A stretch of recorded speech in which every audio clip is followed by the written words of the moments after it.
Well, good morning. It's a great morning in Vancouver, although not as great as where the gentleman I'm going to talk to and this is right now. I'm very pleased to have with us Randolph Antonio. Randy, welcome to the show. Aloha, Oz. Welcome to Maui. We're very pleased to have you with us today because it's not just that you are in the real estate world in Maui, where, of course, everybody in Vancouver is interested in, but you are very clearly an expert, long-term lover of Maui and representative of Maui. I remember you had actually a booth at our Land Rush events, Yes, and you always were a big hit about talking about Maui. But what absolutely. people perhaps don't realize is you have names behind your name. There is an RS, a ABR, a CIPS, a CLHMS, a CRS, a CFR, SRS. My goodness gracious, you have obviously achieved a lot of different things. Tell us a little bit about what it is to be a certified international property specialist or short sale foreclosure resource certification and all of those things. So, Oz, I'm grateful to be here, number one. Thank you for the opportunity to speak to your audience. I am also I love Vancouver. I used to own property in Vancouver. Yeah, I think I might have told you that. So I sold at when it was going to high. So I bought low, sold high. I follow your steps. good way. Um, but as far as being a realtor here on the island of Maui or in the state of Hawaii, as with any realtor in the US, we have a lot of what we call designations that you can earn. And because of my longevity in the business, I felt like in order to be the best representative for my clients, to be the best advocate, it's always good to continue and get higher designations. And that's exactly what I've done is that over the years, I've achieved different designations. One of my most current one is the CIPS, which is the Certified International Property Specialist. And what that does is it taught me how to work with international clients. Not that I have in the past, but this has more solidified the knowledge that I need to understand all the various issues that is required when you're working with cross-border clients, Yeah. especially with immigration issues, visa issues, EB-5, and also, currency exchange. I mean, there's so many facets that one needs to know when working with international clients. And the CIPS, what it teaches us is how to also understand the customs of people from different nations. Yeah. So if we studied the five continents and how they do business in their country, and it was very fascinating. So I'm glad I got that designation. Another designation that's really important to me is the SFR, which is short sale foreclosure resource specialist. Now, that designation is not as critical as it was 10, 15 years ago when we had the crash of 2009 and 8. So that is something that is still holds true because whether or not we go into that market again, it always exists. Let's put it that way.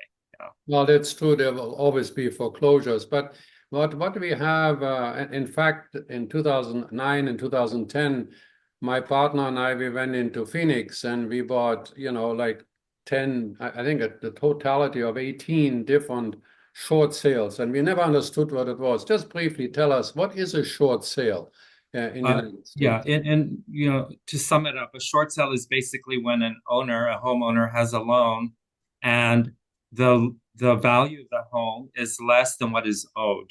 Therefore, it's short of what it's owed, right? The value is below what is owed, so it's called a short sale.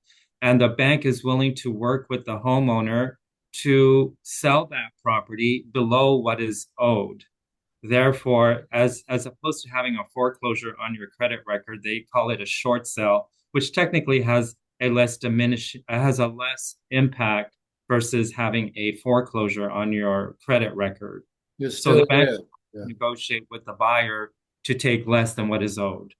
Yeah, so but the interesting thing is that you actually can put that on your MLS. You can actually say this is a short sale, but doesn't Correct. mean though that the price that's being for sale is actually the one that's being offered to you, even if you paid it, right?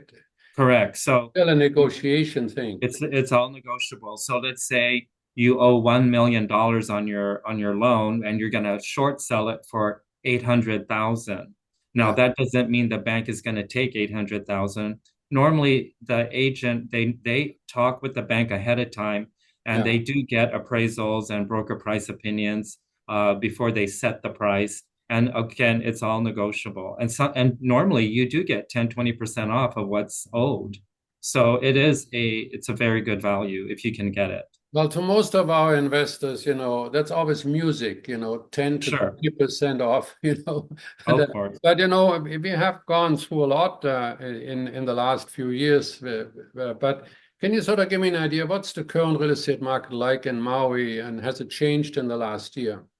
Oh, definitely. We've had a huge change in our number of our supply. Number one, inventory has dramatically increased. So it is a buyer's market right now, which I've been in the business 23 years on Maui. So I've seen the ups and the downs.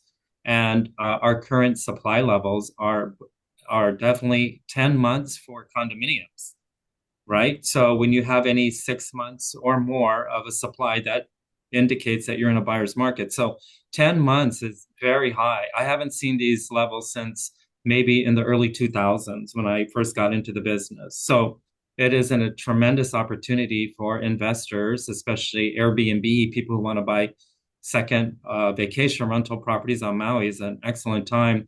The single family home market is not as impacted. We're in a 5 month supply. So we're kind of like in a balanced market for single family homes. And Well, a lot of this is triggered by from the fires that happened a year ago. yeah. So, and unfortunately, we're still recovering from that. It's going to take a while. Was that Uh, mostly in Lahaina? yes, Lahaina town. So for those of you that have been to the islands, Lahaina is a historic town on the west side of the island. It's maybe its population base is, if it's all of Lahaina, including Kapalua, it's a big area. But the Lahaina town itself is maybe about 5,000 residents. All Yeah, right. And it's maybe about 5, 7 square miles. So it's very high density living in a small area. And that was the area that burned down, was the historic town along the waterfront.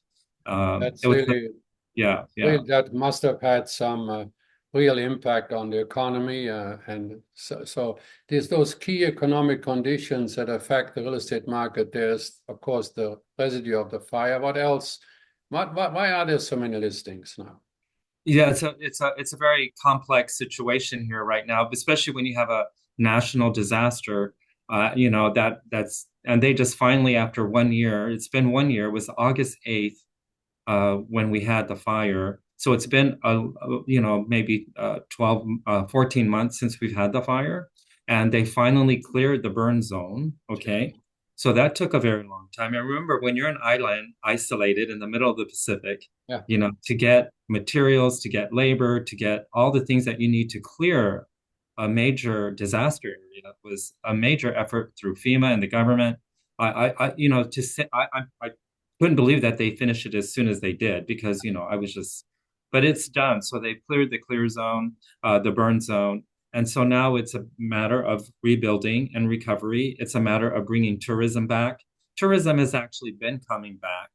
Our tourism numbers have increased now that it's been a year. So that's all positive signs. Yeah. yeah, we had certainly, everyone goes through this terrible time, but very few as devastating as what happens in a small town. I remember the town of Kelowna years Okay. ago had huge fires, and yet within a year or two, the major effort of all the communities and the governments, and it actually came back stronger than ever, right? Now, I Yeah. have a special place in my heart for Maui because I used to have a restaurant years ago. And when in September, when the Labor Day weekend was, we closed that restaurant. It was a summer place primarily. And we go to Maui, and we stayed at the Maui Lu. I don't even know whether it still exists, but Yes. No, it doesn't. No. yeah, it was owned by a Canadian, Gordon Maui Lu. Yes. Maui Lu, yeah. And That's and in Kihei, where I live. I have the most fondest memories, of course, of heavenly Hana, and all of the wonderful things that you can explore that are very, very unique to the island. Now, one thing that we've done here in British Columbia is we have sort of a short-term rental restriction. or an Airbnb restriction. You also have some sort of a moratorium on Maui, don't you? We do. So I'm glad you brought that up. So one of the major reasons why we have such a big supply right now, especially in the Airbnb market, is because of the fire. When the fire happened, the government, the local county council said that we really need housing for the locals, especially with all the people that were displaced. And so one of the factors that came out of this discussion was that maybe we need to pull back the number of STR, short-term rentals, off the market and make them long-term properties again so that local people can have the opportunity to rent them or buy them. Because we have over 7,000 units that were in jeopardy of losing their license. That's a tremendous amount of units. And the financial impact of losing the STRs caused havoc. As soon as they announced it, it caused havoc and without really doing a very thorough investigation, they just made an announcement, right? And that caused Yeah. havoc. Yeah. That's, that sounds very much like British Columbia. Out of Really? blue, we have a developer that maybe spent $20 million buying a large piece of land ready and living by the rules. And then all of a sudden, sorry, the rules are changed. You can no longer have short-term rental that you're building. So the investor said, well, I cannot make a return if I put a regular rental income rather than a short. And so they stopped buying. So Yeah, the effect in British Columbia has been very, very negative. For you, you had a specific reason, at least that makes some sense. We out of the blue said, right. we simply have to do this. So it is a permanent thing?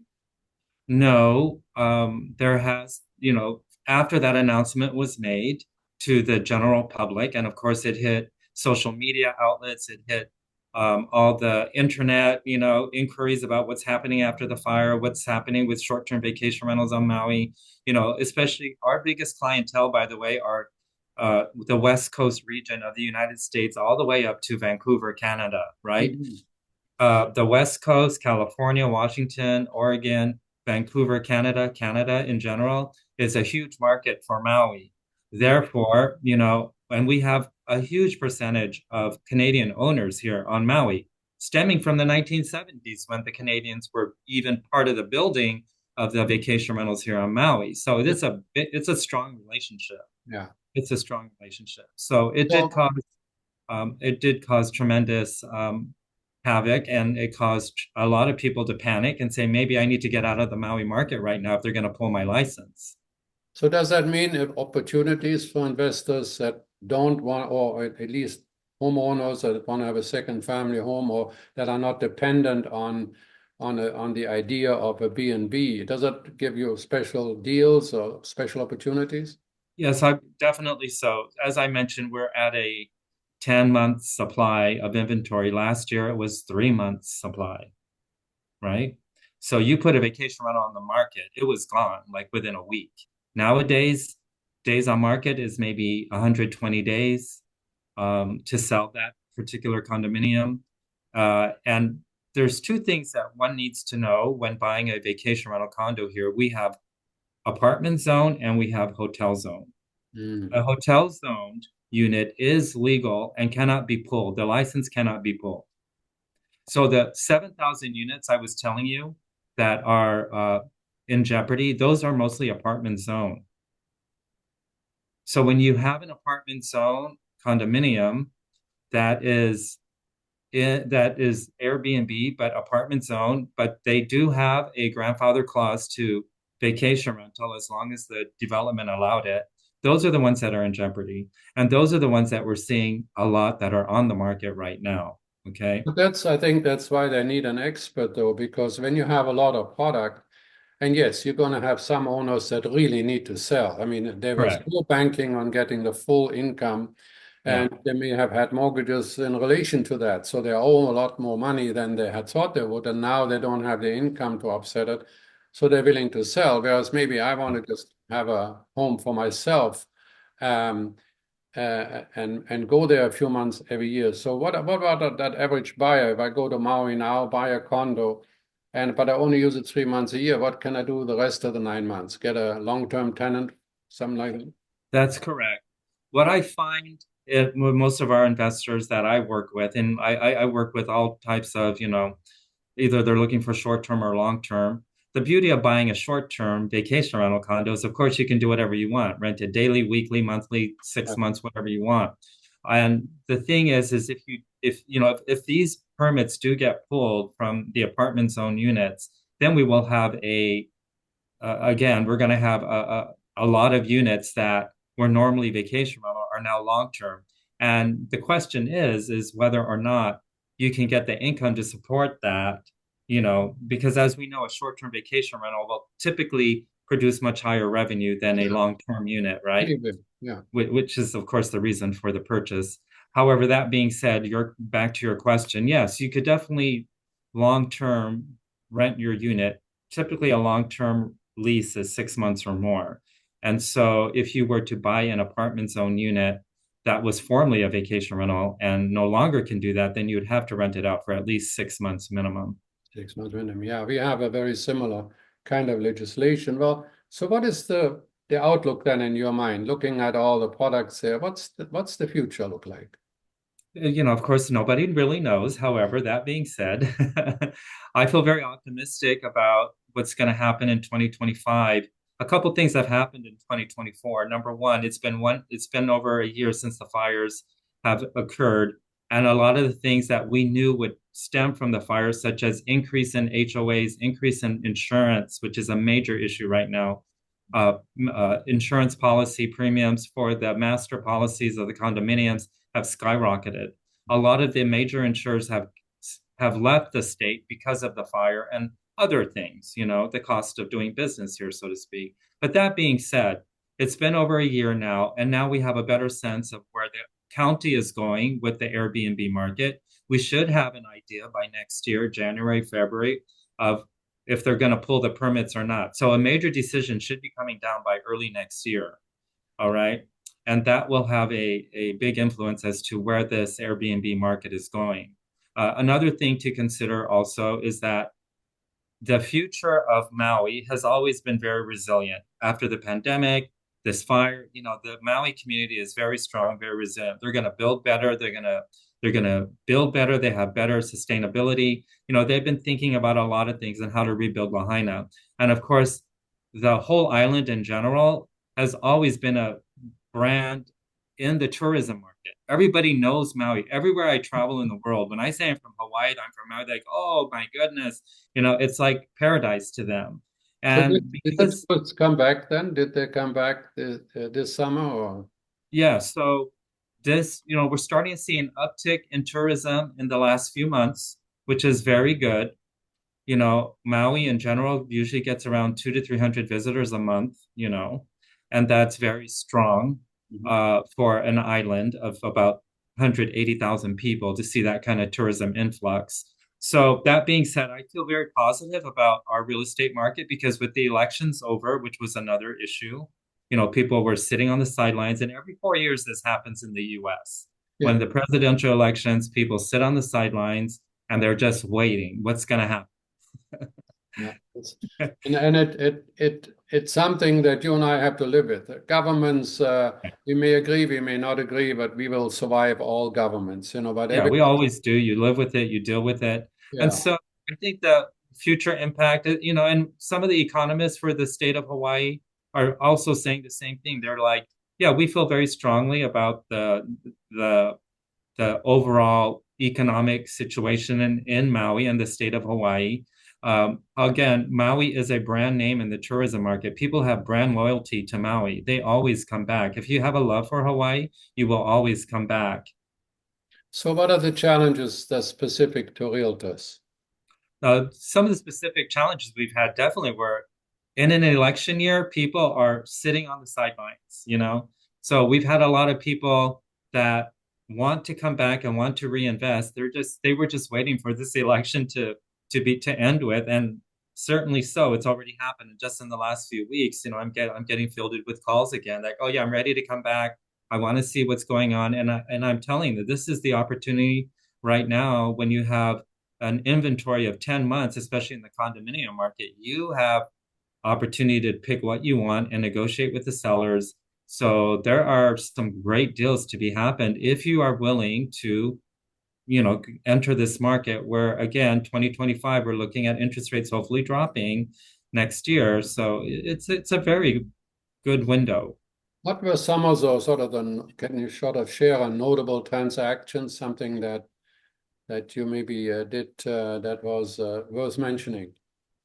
Well, I've worked with so many clients over the years, over the 20 years of my business, and most definitely right now, one of the things I can remember is a recent sell representing sellers, and these are a typical profile of an investor on Maui. They are, especially for our Airbnb buyers. So these clients of mine, I met them early 2000 in my career. They are from Iowa, of all places, from the Midwest. And when someone from the Midwest wants to buy in Maui, it's total sticker shock, you know? Now, people from California, Vancouver, they see our prices, like, oh, it's not bad. Yeah. It's like it's similar, but they came from Iowa, of all places. And I always like to tell this story that they came here with a certain budget. And remember, this was early 2000, so it was a buyer's market also back then. And they ended up buying a vacation rental, two-bedroom condo in Kihei, where I live, in a beautiful development called Kamaoli Sands, which is across from the beach, and a lot of Canadians own in this complex. A very big Canadian community that owns in this complex. So they bought this condominium and they said, Randy, we want to buy it as a vacation rental and we're going to retire in maybe 10, 15 years, but we want the income to support the vacation rental to buy the property, and then we want to retire part-time on Maui. I said, okay, excellent. And being a new agent, I'm like, okay, is this what people do here? They buy vacation rentals and they live here, they use it, and then part-time they live here. And that's exactly what they did. And so for the first 10 years, they rented it out. They always had a good cash flow because at the time prices were low. But they definitely, in 10 years, they ended up moving here and moving into the condo. So they retired, they moved into the condo part-time. And then 5 years later, they sold the condo and bought a house because at that point they said, we're going to live here full time. So this is a typical story of when we do consultation with clients. It's like, tell me why you're buying here. What Sure. is the reason? Tell me about your exit plan. When do you want to tell me about the future? Because a lot of people, when they invest, they don't think about the exit plan, which is extremely important. Well, it always, not just in Maui, it's really everywhere. We Yeah, used to teach in our club that when you buy at the same time, you've got to have in your mind when I sell, what exactly yeah, my purpose, what is it that I want to do? for Now, I sure. know that you have in your website, first of all, you've got to be congratulated because you haven't spent a lot of time on all the other letters behind your name. But anybody that's voted as a Realtor Association of the Year by their fellow realtors has to be a especially unique person. So I know that anybody is watching this video and seeing you got to go to their website. And his website is below in the description. And if you listen to us on the podcast, just send me oz@jurock.com or go to ozbuzz.ca and get Randy's information because it says that he can get you hot buys and bank-owned properties and or at least walk you through the process. Correct. Need somebody on the ground that understands the local market conditions. Tell me Absolutely. the lowest priced condo right now, and I'm sorry to put you on the spot, but what would I be looking at in terms of So, so let me tell you, Maui County. So every island is considered a county. Maui is a county. Kauai is a county. The Big Island is a county. Maui County is comprised of three islands: the island of Maui, the island of Lanai, and the island of Molokai. And the lowest price condominiums vacation rental are on the island of Molokai. Now, Molokai is not, well, honestly, they're not a big tourism spot because it's very low key there. There's no major hotels there. It's for someone who wants total reclusivity because there's not much happening there. But Mhm. the actual lowest price vacation rental condos are less than 100,000 on the Wow. island of Molokai. So it's a beautiful, beautiful island. You can see it from the island of Maui when you have island views from Maui, which is why people love Maui because it's the only island where you can see other islands from the coastline. And the I'm island going of Lanai is another beautiful island, but it's very, very expensive. It's where Ellison has the Four Seasons. You know, Larry Ellison owns basically the island of Lanai and has very, very expensive properties there. So it's not the lowest price, it's one of the highest price. And then in Kihei and Lahaina or west side, Ka'anapali area, the lowest price vacation rentals on the island of Maui are probably going to be in the high three to low 400 range. Okay. And those would be a studio. Um, some of them are hotel zoned. So if you want a hotel zone vacation rental, the lowest price you'll probably find is maybe closer to 500,000. Because you can rent these on a short-term rental basis, I And guess. it's legal hotel zone versus apartment zone, as Yeah. I explained before. So the hotel zone properties will always be a premium now because they are legal vacation rentals. Yes. Well, it's interesting. Obviously, for $100,000 in Vancouver, you get a good front door, and $300,000, maybe you get one room with it. It's certainly very, very affordable. The big thing is the climate is there, and from the West Coast, in particular from Vancouver, it's easy to get to, Oh, relatively inexpensive. yeah, I think I always have clients that are always wanting to come visit the island. Says go check, the airlines because they run specials all the time. And right now, I was just checking airfares for WestJet and Air Canada for the week of December 9th through the 17th December. It was less than $300 round trip. I couldn't I'm like fly from Vancouver to Kelowna for that. I mean, that is really, and that's about a 5 hour flight, and then you're in. 5 hours nonstop, and then you're in the beautiful 25 to 27 degree, Celsius weather, and you can go in the ocean. Maui is year-round living. This is why it's so amazing to live here because every day is like summer for the most part, and you can jump in the water year-round. You can play golf year-round. This, unlike other like investment hotspots like Arizona, Las Vegas, Texas. Those are, you don't have year-round weather there. Oh. No, I mean, like I said, I've been to Maui many times, not in the last 4 or 5 years, but we used to go, like I said, every single year, and every single year the whole family was always looking forward to. God, Yes. what a great place to be.